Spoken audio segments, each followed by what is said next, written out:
जो सर का दर्द, एक सर का दर्द जो है वो बनी हुई है पस्सी, जो रामबन से गांधरी कंगा भटनी कभी जो रोड जोड़ता है उसमें एक लैंडस्लाइड आता है। उस लैंडस्लाइड में एक पस्सी है सर, अभी तक कितनी बार उसको ठीक कर लिया, आखिर उसका हल क्या होगा बताइए। सलाम जी, अगला प्रश्न आपसे है। आप कह रहे हैं कि बरुड़ वाय बगाड़ वाय नीचे जाएगा रोड। सर क्या बरनाल के जो लोग हैं या आगे ढांडी वगैरह के लोग हैं, क्या वो डेवलपमेंट का हिस्सा नहीं है? वो कहाँ जाएंगे? कि 6 महीने हो गए हैं, 6 महीने से जो है पीएचई विभाग किस गहरी नींद में सोया हुआ है कि पानी जो है पूरे गांधरी को नीचे तक जो लाइन लगी हुई है। सर 6 महीने कम नहीं होते हैं, 6 महीने तक पानी अभी तक उसमें नहीं है। ये बात मैंने डीडीसी मैम से भी कही थी, लेकिन उन्होंने कहा था कि मैं इस बारे में एक्सीएन से बात करूंगी, लेकिन अभी तक ग्राउंड लेवल पे हमें कुछ दिखाई नहीं दिया। आप भी उस वार्ड के जो है पंच है, एक पूरे ब्लॉक के डिस्ट्रिक्ट के माने जाने लीडरों में शुमार होता है आपका।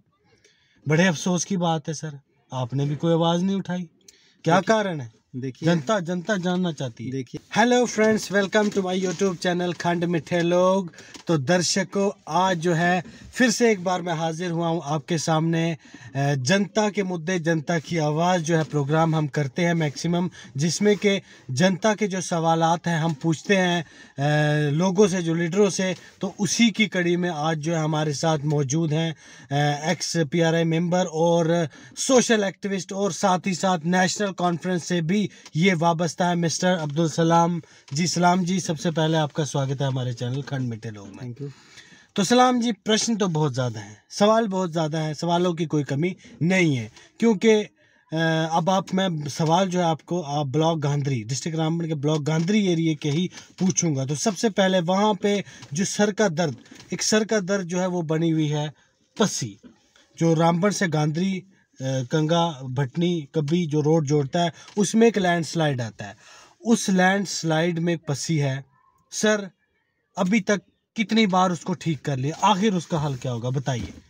वैसे मैं आपके चैनल के माध्यम से आपका बहुत बहुत शुक्रिया अदा करता हूँ कि आपने ये मौका बख्शा जी।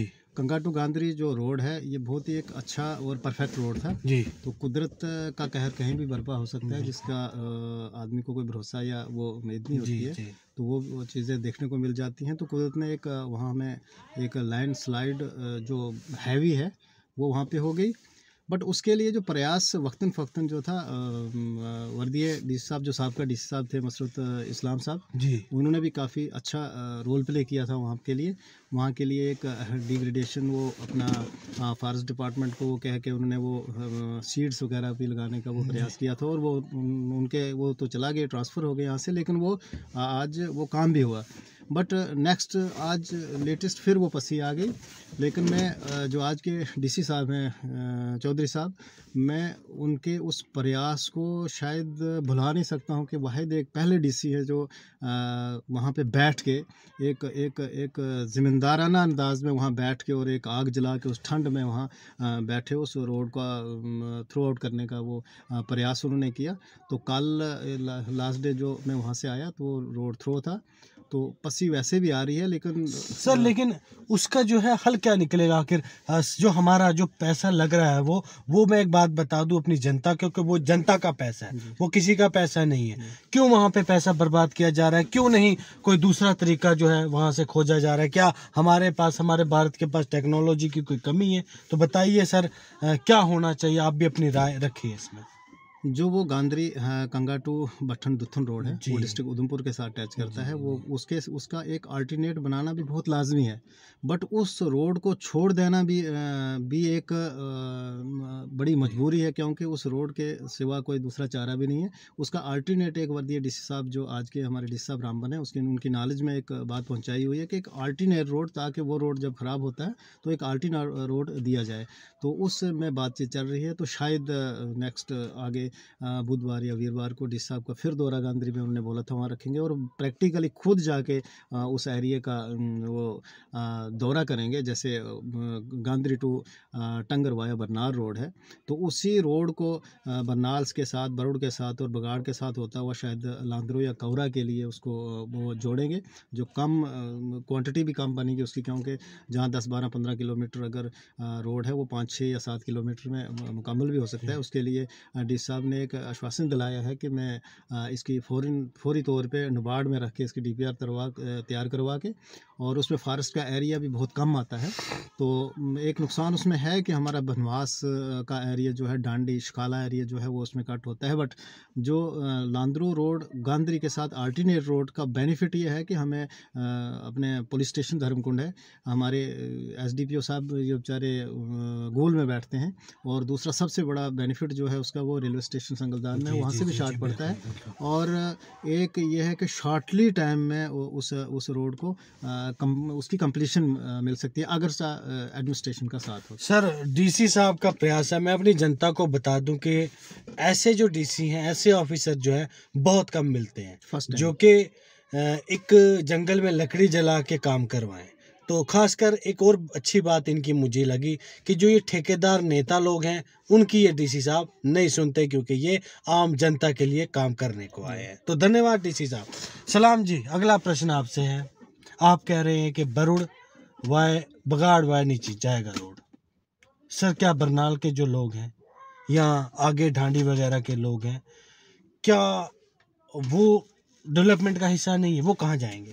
डेवलपमेंट का हिस्सा वाकई वो लोग हैं, और ज़रूरत भी अगर बरुड़ हमें अपना एरिया पड़ता है, बरुड़ से भी ज़्यादा ज़रूरत है इस वक्त बरनाल एंड और हरसाल और बनवास एरिया को। अगर मैं पंचायत गांधी की बात करूं तो हरसाल बनवास एरिया को मेरे बरुड़ से ज़्यादा इम्पॉर्टेंट है कि वहाँ रोड की कनेक्टिविटी हो।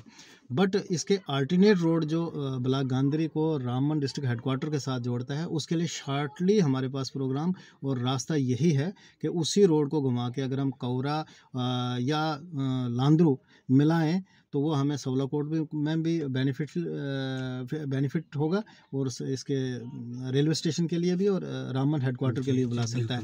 और साथ ही जो DPR गांधी टू टंगर रोड की है वो वाया बनवास, शिखाला और ढांडी से जाए। कि 6 महीने हो गए हैं, 6 महीने से जो है PHE विभाग किस गहरी नींद में सोया हुआ है कि पानी जो है पूरे गांधी को नीचे तक जो लाइन लगी हुई है। सर 6 महीने कम नहीं होते हैं, 6 महीने तक पानी अभी तक उसमें नहीं है। ये बात मैंने DDC मैम से भी कही थी, लेकिन उन्होंने कहा था कि मैं इस बारे में एक्सीएन से बात करूंगी, लेकिन अभी तक ग्राउंड लेवल पे हमें कुछ दिखाई नहीं दिया। आप भी उस वार्ड के जो है पंच है, एक पूरे ब्लॉक के डिस्ट्रिक्ट के माने जाने लीडरों में शुमार होता है आपका।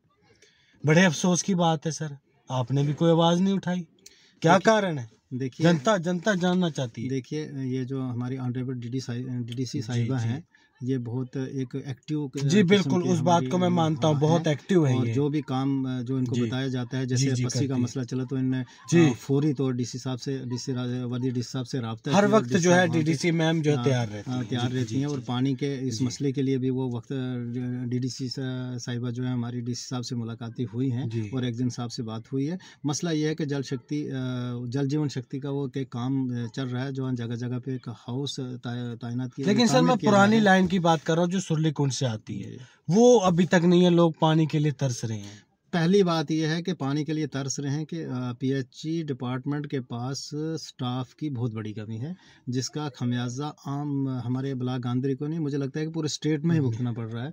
क्योंकि अगर PHE विभाग या कोई भी डिपार्टमेंट के पास अगर फ्रंट लाइन वर्कर्स जितनी तादाद में हो तो उनको आदमी पकड़ता है या बोलता है। अगर मैं एक्जिन साहब के साथ ही इस मसले में बात करूँ या AW या JE के साथ बात करूँ तो नामुमकिन है कि वो एक जो फ्रंट लाइन वर्कर्स वहाँ पे हैं वो कहीं भटनी से उठा के वहाँ वो काम करवाना पड़ता है, या कंगा से उठा के काम करवाना पड़ता है, या गांधी से उठा के कंगा में काम करवाना पड़ता है, जिसका बहुत बड़ा खमियाजा हमें भुगतना पड़ रहा है। तो रहा सवाल पिछली लाइनों का, तो पिछली लाइन एक हाउस था, उसका पानी मुझे लगता है कि शायद ये बात सच है आपकी कि 6 महीने से वहाँ तक पानी नहीं है, लेकिन उसका एक कारण ये हुआ था कि हमारी कनेक्टिविटी रोड का जब काम स्टार्ट हुआ था तो वहाँ एक पाइपें उखड़ी थी, तो वो पाइपें उखड़ी थी तो वो लगाने में हम कामयाब नहीं हुए थे। वो क्यों नहीं हुए थे कामयाब कि हमें सोर्स वहीं से पानी का वक्तन फ़क्तन वहाँ पे गुजारा कर रहे थे। लेकिन जैसे ही ये धूप तेज़ निकली और वो वाले पानी सूख गए, तो मैंने जेई साहब से रब्ता किया था और जेई साहब ने फ़ौरी तौर पे पाइपें 2-4 अरेंज करके मैनेज करके वहाँ पे लगाई थी। लेकिन आज पानी ना आना, इसका मुझे जहाँ तक आइडिया है कि वो यही वजह है कि हमारे पास स्टाफ नहीं, इनके पास स्टाफ नहीं। जी, तो उम्मीद तो यही करेंगे कि जल्द से जल्द लोगों के जो है आम मसले जो है हल हो। मेरा तो यही प्रयास रहता है। बाकी मैं कोई वो अपने आप को बड़ा तीस मार खान नहीं समझता। मेरा ये प्रयास रहता है कि आम जनता के जो जेन्युइन मुद्दे हैं उनको जो है पब्लिक में डिस्कस किया जाए, उनके मसले हल जो है करने का एक प्रयास किया जाए। तो उसी कोशिश में जो है मैं अक्सर आपको बोलता रहता हूँ कि अगर किसी को भी किसी प्रकार की कोई समस्या है तो हमारे नंबरों पे आप कॉल कर सकते हैं। जिस तरह से नंबर जो है स्क्रीन पे आपको दिख रहे हैं 6006623535। और साथ ही साथ ये भी कहना चाहूँगा कि अगर किसी प्रकार की कोई ऐड हो तो भी इस नंबर पे संपर्क करें। तो सोशल एक्टिविस्ट मिस्टर सलाम जी, आपका बहुत बहुत धन्यवाद कि आपने जो है अपना कीमती समय हमें दिया। तो हम यही मानते हैं कि आप जो है आगे भी जनता की आवाज़ उठाएंगे, क्योंकि आप में वो काबिलियत है, वो कैपेसिटी है। तो फ़िलहाल के लिए इतना ही। चैनल को कीजिएगा सब्सक्राइब, वीडियो को लाइक और शेयर करना ना भूलिए। बहुत बहुत धन्यवाद।